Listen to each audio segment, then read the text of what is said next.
जितने लोग जिंदा होते हैं वो एक दूसरे को परमिशन देते हैं कि इनके मरने के बाद वो एक दूसरे को खा सकते हैं। को पायलट कहता है कि वहां बैग में एक गन पड़ी है, उसे निकाल कर मुझे गोली मार दो। जितनी भी लड़कियां थी प्लेन में, इनकी लिपस्टिक और नेल पेंट को इकट्ठा करते हैं और जहाज के ऊपर SOS लिखना स्टार्ट करते हैं।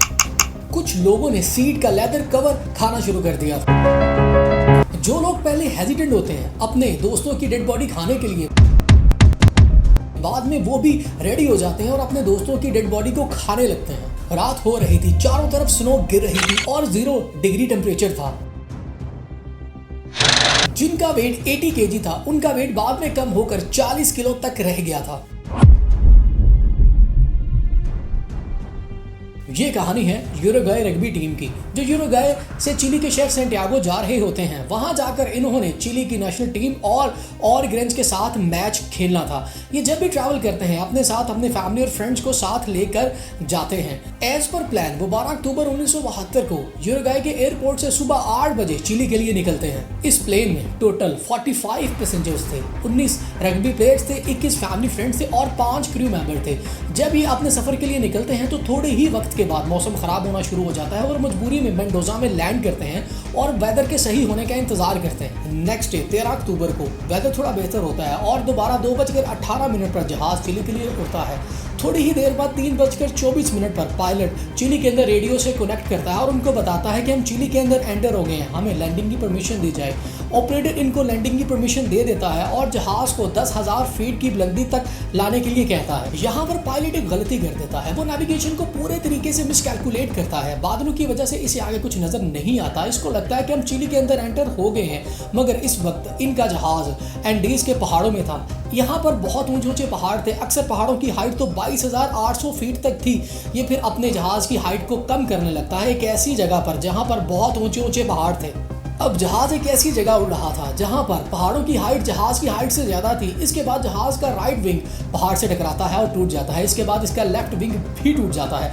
जहाज आधा टूटकर 350 की स्पीड पर पहाड़ के ऊपर आकर गिरता है। जब एक्सीडेंट होता है तो 5 लोग फौरी मर जाते हैं और 7 लोग रास्ते में ही गिर जाते हैं। अब 45 में से 33 पैसेंजर बचे थे, हर कोई जख्मी था। किसी के पेट में रॉड चला गया था, किसी का खून बह रहा था, किसी की हड्डी टूट गई थी, हर कोई दर्द से चीख रहा था। कुछ लोग जो चल सकते थे वो बाहर निकलकर देखते हैं, बाहर बस पहाड़ और बर्फ ही बर्फ थी और बहुत ठंड थी। वो वापस प्लेन में आ जाते हैं। आधा प्लेन जो टूट कर गिर गया था, पीछे इनका सामान इसी में था और पैसेंजर ने आम कपड़े ही पहने थे। इन 33 पैसेंजर में कोई भी डॉक्टर नहीं था, बस 2 मेडिकल के स्टूडेंट थे। इन दोनों ने अपनी मदद आप के तहत लोगों की मरहम पट्टी करना शुरू की।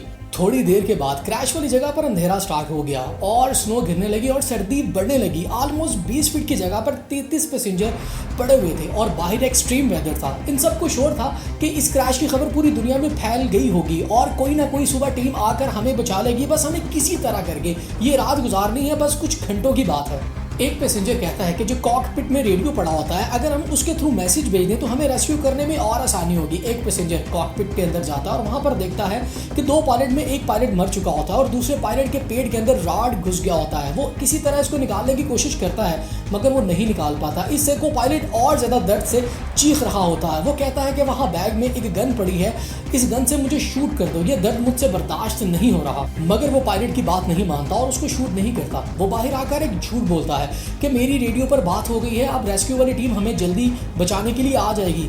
मगर रेडियो तो कॉकपिट में डेड पड़ा होता है। वो झूठ इसलिए बोलता है कि लोगों का मोरल कम ना हो। वो किसी तरह करके रात गुजारते हैं और सुबह 14 अक्टूबर को 5 और लोग की डेथ हो जाती है। इसमें ये को पायलट भी होता है और बर्फ गिरना भी बंद हो जाती है। अब ये दिन भी खत्म हो जाता है और कोई भी रेस्क्यू टीम इन्हें बचाने नहीं आती। तब ये तमाम लोग अंदर डिसाइड करते हैं कि हमें किसी प्लान तरीके से रहना पड़ेगा वरना हम सारे मारे जाएंगे। वो प्लेन के अंदर जितना भी खाना बचा होता है उसको इकट्ठा करते हैं। खाने में कुछ चॉकलेट्स थी, कुछ खजूरें थी और कुछ नगेट्स थे और पानी में इनके पास वाइन्स की कुछ बोतलें थी। ये सब इसको इकट्ठा करते हैं और एक इंसान की रिस्पॉन्सिबिलिटी लगाते हैं कि ये सब में इक्वली डिस्ट्रीब्यूट करेगा। खाना 28 लोगों के लिए बहुत ही कम था। ये लंच में सबको चॉकलेट की एक बाइट और बोतल के ढक्कन में वाइन डालकर देते थे ताकि खाना ज्यादा देर तक चल सके, क्योंकि इनको कोई भी आइडिया नहीं था कि रेस्क्यू टीम कब आएगी।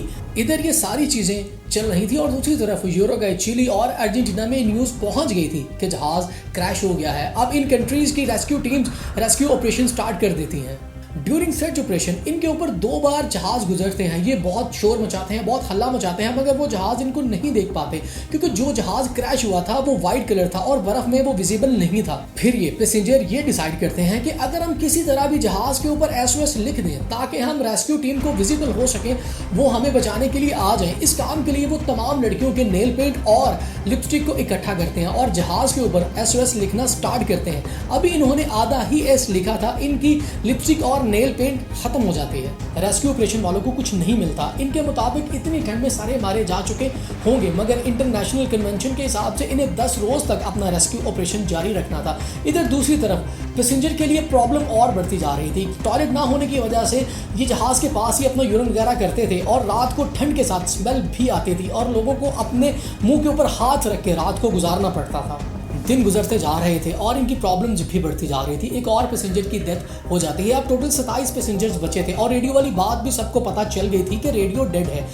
यहाँ पर एक पैसेंजर टेक्निकल होता है, वो किसी तरह रेडियो को ऑन कर लेता है बैटरी वगैरह लगा के, मगर एक प्रॉब्लम और आ जाती है कि वो रेडियो में अपना मैसेज किसी को कन्वे नहीं कर पाते। वो सिर्फ चिली के कुछ रेडियो स्टेशन को ही सुन पा रहे थे। एक दिन एक पैसेंजर रेडियो के ऊपर एक न्यूज़ सुनता है कि rugby plane crash rescue operation को बंद कर दिया गया है। वो बाहर आता है, लोगों को इकट्ठा करता है और बताता है कि गुड न्यूज़ है कि सर्च ऑपरेशन को रोक दिया गया है।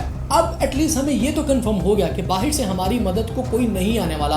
अगर हमने जिंदा रहना है तो खुद कुछ करना होगा। इनका खाना भी खत्म हो रहा था। आसपास सिर्फ पहाड़ थे और बर्फ थी। एक कीड़ा तक नहीं था जिसको ये खा सकते थे और लंच में इनके पास सिर्फ चॉकलेट की एक बाइट और बॉटल की ढक्कन में थोड़ी सी वाइन थी और ये किसी तरह बर्फ से पानी को बनाकर पी रहे थे। इसके बाद मेडिकल स्टूडेंट ये कहते हैं कि ऐसे काम नहीं चलेगा। अगर हमने जिंदा रहना है तो हमें कुछ ना कुछ करना होगा। जो बाहर डेड बॉडीज पड़ी हैं हमें अभी उनको जाकर खाना होगा, वरना हमारे पास इतनी भी ताकत नहीं बचेगी कि हम वहां पर जाकर उनको काट कर खा सके।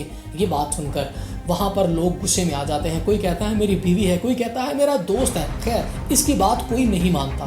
फिर डेट आती है 29 अक्टूबर 1972। ये दिन इनके लिए सबसे ज़्यादा ख़राब होता है क्योंकि एक बर्फ़ का तोदा इनके ऊपर आकर गिरता है। जो भी अरेंजमेंट्स इन्होंने की होती हैं वो सब तहस नहस हो जाती हैं और 8 लोगों की और जान चली जाती है।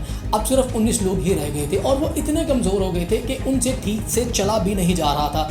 जिनका वेट 80 किलो था उनका वेट कम होकर 40 किलो तक रह गया था। फिर एक पैसेंजर उठता है और शीशे का एक टुकड़ा लेता है और बाहर एक डेड बॉडी को जाकर काटता है और उसके 3 टुकड़े कर देता है और 3 टुकड़ों को जहाज के ऊपर रखता है ताकि ये सूख जाए। फिर उसके बाद इनमें से एक टुकड़े को किसी न किसी तरह निगल लेता है। इसके बाद 2 और पैसेंजर जाते हैं और वो बाकी 2 टुकड़ों को खा लेते हैं। ऐसे करके कई और दिन गुजरते हैं और 3 और लोगों की जान चली जाती है। फिर ये लोग डिसाइड करते हैं कि अब हमें कुछ ना कुछ करना होगा वरना हम सारे यहाँ पर मारे जाएंगे। जितने लोग जिंदा होते हैं ये एक दूसरे को परमिशन देते हैं कि इनके मरने के बाद इनकी डेड बॉडी को खाया जा सकता है। इसके बाद वो कुछ सोचते हैं बचने के लिए। जहाँ पर इनका जहाज क्रैश हुआ था उसकी ईस्ट साइड पर सब खुला था और बर्फ ही बर्फ थी, मगर इनकी वेस्ट साइड पर पहाड़ थे।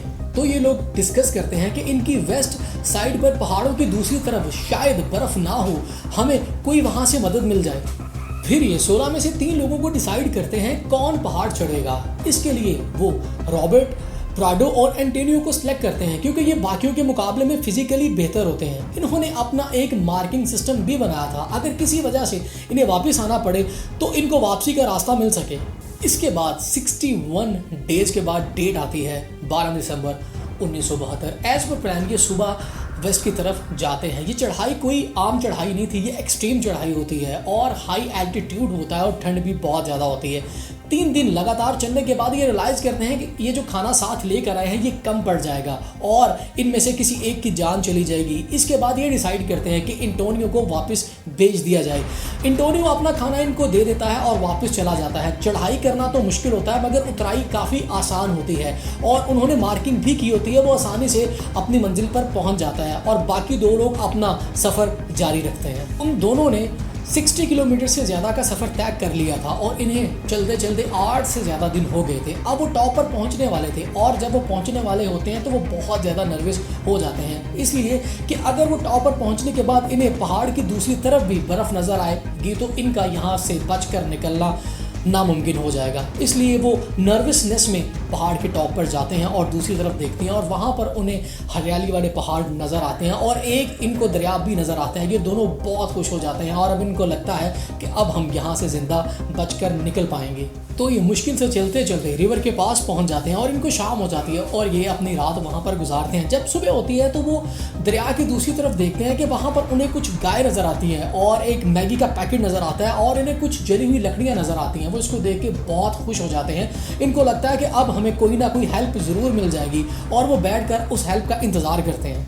ये दरिया काफ़ी बड़ी होती है जिसको वो पार नहीं कर पाते। कुछ घंटों के बाद उन्हें दरिया की दूसरी साइड पर एक आदमी घोड़े के ऊपर सवार नज़र आता है। वो उसको आवाज़ें देते हैं, अपने हाथ हिलाते हैं, वो एक दूसरे से बात करने की कोशिश करते हैं, मगर दरिया के पानी के शोर की वजह से वो एक दूसरे को मैसेज कन्वे नहीं कर पाते। इसके बाद घोड़े वाला आदमी इनको कहकर जाता है कि मैं कल सुबह वापस आऊँगा। फिर इनको वहाँ पर एक और रात गुजारनी पड़ती है। नेक्स्ट डे वो आदमी वापस आता है, मगर इस बार वो अपने साथ एक पेन और एक पेज लेकर आता है और इसके ऊपर लिखता है कि व्हाट डू यू वांट, और इसको पत्थर के साथ बांधकर इनकी तरफ फेंकता है। इधर से ये इसके ऊपर कुछ लिखते हैं और पत्थर के ऊपर बांधकर उसकी तरफ वापस फेंकते हैं। इसके ऊपर उन्होंने ये लिखा होता है और इस पर लिखते हैं, जो आपको इस वक्त स्क्रीन पर नज़र आ रहा होगा, कि हम यूरुग्वे से हैं और उस जहाज़ के हैं जो जहाज़ गिर गया था। वो शख्स जल्दी से लोकल अथॉरिटीज़ को इन्फॉर्म करता है और हेल्प लेकर आता है।